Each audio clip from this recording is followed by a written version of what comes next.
baitcaster, and a conventional reel.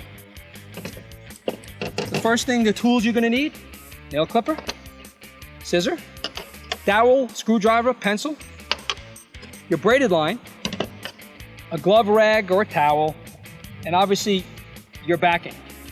If you buy a conventional reel or a baitcaster that has a little knob sticking out of it, you can actually tie the braid directly to that spool and you don't need the backing. That works really well. It will actually lock the braided line to the reel so it will never slip.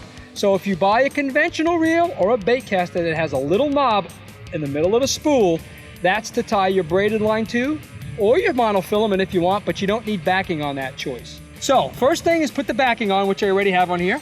The next thing is you're gonna have your braided line. Again, on the conventional reel or your baitcaster, you want the braided line and your backing to come off the top of the spool. So you take your screwdriver, your dowel, or whatever you have, a piece of metal, and you stick it through, and as you can see, this would come off the top. That's how you want to wind it on. You would tie it to your backing with a uni knot, an Albright knot, and then wind it on with your glove with tension. It's always best to use a friend because they can hold the tension on the spool, and that works really, really well. And then you can wind it on as much as you want.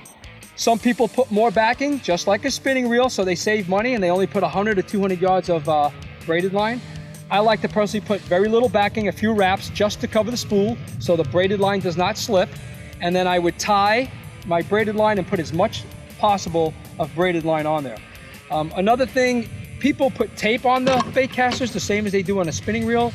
They used to do that a long time ago. The reason we don't recommend that is the tape sticks to the spool. Salt and all that gets underneath it. It doesn't breathe well. It creates corrosion on your reel. So it's better to use the backing.